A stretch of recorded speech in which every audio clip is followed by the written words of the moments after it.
understand the concept of heaven and hell, think simply in terms of good and bad, and that heaven is the energetic state of that which is in harmony, good, or of God, which is what good means, you might remember. And hell is the energetic state of that which is bad.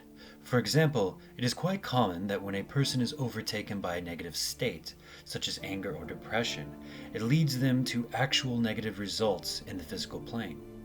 This state can be viewed as a sort of place that can be traveled to with the heart and mind. One could be in hell during a vacation to a tropical island, and conversely, one could be in heaven at a trailer park.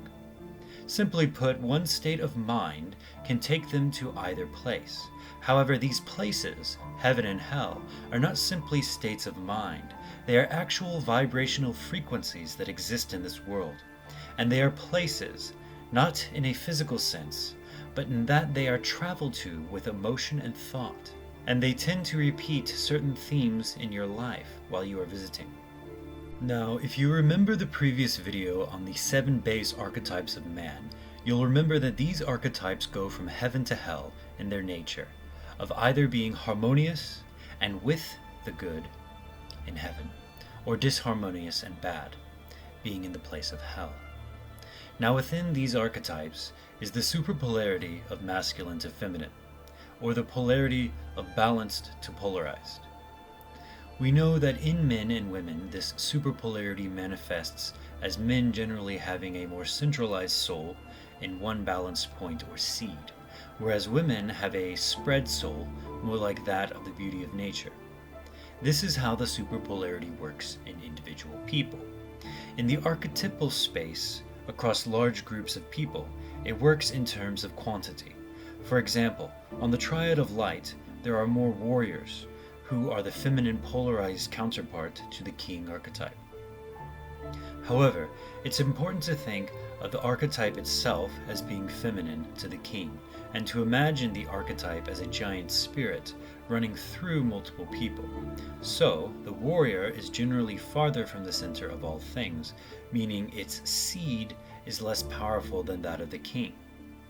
So, the warrior archetype is a more spread soul, and the king archetype is a more centralized soul. But overall, they are even, just as in masculine and feminine. Even if individual male soldiers may have a centralized focus. This is the masculine to feminine polarity on a larger scale, and the priest archetype would be akin to the child archetype, bridging the gap. Now, such as the Triad of Light, when these archetypes work properly, the warriors are reflecting the light of the vision of the king and achieving what the king sets out to do in specific areas. And when all the warriors achieve their individual goals, the king sees his vision. Just like the feminine, the warrior archetype is reflecting the light of the king, manifesting its seed. And the priests in between help work out how this all gets done as a sort of middleman. Messengers of the cycle of consciousness, if you will. And should this move forward, the creation of a physical heaven based on the nature of the consciousness of God and this universe proceeds. This is what is meant by heaven being in heaven, or in the mind, but that it will eventually manifest on earth. If all work in harmony, which is what it means to be in the Triad of Light, this can be achieved.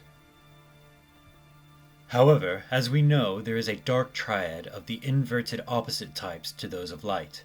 The dark triad works in the exact same way as the light, except for one major difference, whereas the king archetype creates a vision to then manifest through the cycle of the growth of consciousness between feminine and masculine. The dark triad, starting with the vampire archetype, seeks to corrupt rather than to create, and corruption is a perverted form of creation, an impure altering of what is created, usually to suit an individual's needs or desires. The nature of our universe, as we found in the difference between masculine and feminine, is simply a dance of creator and created, or that of shining and reflecting. To put it simply, the universe creates and then recreates based on the reflection that the created sends back to the creator. So, in simple terms, it's cause and effect, or nature. But on higher levels of complexity, in humans, sometimes that cause and effect is not honored. This turn against the natural way of things, or inversion, is the definition of corruption. And corruption is the only thing in existence that does not align with the natural order of the universe. It is the only thing that is not good, or of God, or of and akin in nature to the seed of the universe. It is what is bad, and thus, it is eventually self-destructive. The politician has a corrupted image of who he is. The soldier has a corrupted idea of right and wrong, and the vampire or psychopath has an altogether corrupted soul, having become something else entirely. The moment that which is corrupted comes out into the light, comes to be known by all, such as being put in a true position of leadership, it or they will immediately self-destruct or be cleansed by those of light around them. This is what smiting really is. But even though this is true, when in the shadows, the forces of corruption can become equally as powerful as creation, equally as powerful as the nature of the universe. The dark can challenge the light. So, all of this is to say that creation is the path to heaven and corruption, its counterpart, is the path to hell. And they embody the energy and nature of those two places, which are energetic or emotional states that bring about either growth or decay. The corrupted form of love is hate. The corrupted form of passion is anger. The corrupted form of fear is disgust. And the corrupted form of truth is deceit. As I am sure most who have experience in life know, those corrupted forms will most certainly lead you down a path to a place you might call hell, a path of corruption, whereas the natural versions of these emotions can lead you down a path to a place you might call heaven, a path of creation. So, you might wonder how the dark can challenge the light if corruption leads to hellish destruction. The answer lies in what evil truly is.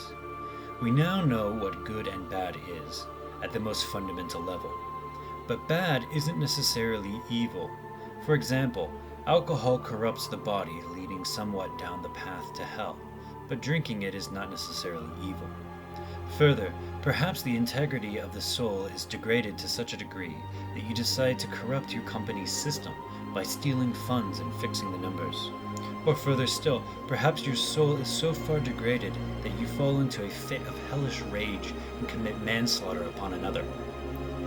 These acts are certainly bad and should be condemned, but they are not quite evil, not true evil. True evil is something else entirely, something quite frightening. Evil is a cancer. Evil is a tumor. And what would a tumor be in a higher level energetic sense that plays out into society? That would be a person or organization that maintains their own internal balance and integrity, maintains their own light, and are sometimes on a path to heaven. Maintains their own light, and are themselves on a path to heaven. But they quicken their pace by actively corrupting others and feeding off of their released light. Yes, these people have one rule for themselves and another rule for others. And the sad part is that those who choose to corrupt others in order to lower them, manipulate them, and steal from their energies grow in their own light much faster than a person or organization growing in a natural way. Just like the rapid growth of a cancer. A simple example of this, evil, would be a con man who uses the corruption of truth, deceit, to manipulate money out of others. He is then able to grow his light at the expense of others and maintain his internal balance, furthering his silver tongue and wealth. Some may say that he is hurting himself by committing such sins, but this is not true. He simply grows at the expense of others. Our world is currently full of evil people and organizations like this. Crime syndicates, many different corporations, and the worst one of all, governments. Governments corrupt using deceit through propaganda. They lie further about how tax money will be used and have been able to take up to 50% of some people's livelihoods, growing their power and weakening the people. The positive side to this scary truth is that cancers are unsustainable. They are either exorcised and removed, or they grow so large that they no longer have enough energy from the outside to feed on and collapse. This is likely about to happen to the US government, considering the centralization of corporate and government power. Eventually, the people will not have enough money to sustain such a behemoth, and the government, being an evil cancer, is not capable of making its own money.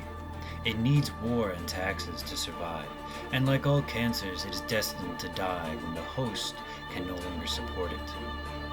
Which is why evil always dies in the light. The good part is that on the level of society, a cancer won't completely kill the host as it dies, but it will certainly do a hell of a lot of damage in its death throes. And so, we now know 3 fundamental truths of the universe: the nature of what is good, of what is bad, and of what is evil. Evil is the light that corrupts. Good is the natural way of the universe, and bad is the inverted, unnatural way of the universe. And as the balanced flow of masculine and feminine energy is the natural way of the universe, its inversion or corruption is not capable of harmonizing with this universe and is thus bad. And these 2 polarities are the ultimate polarity of this universe, where the masculine and feminine is the difference between the seed of the universe and the result of that seed in matter. Good is that whole process, the entire existence of the universe itself, on all levels, which naturally leads to heaven. And bad is the shadow of all of existence, which leads to the fires of hell. It is the ultimate polarity, and the only polarity in which one pole is correct. At least in our level of consciousness, that is. Perhaps God is polarized towards good, but in his world, a balance between good and bad is like the balance between masculine and feminine at our level. Everything is fractal, after all.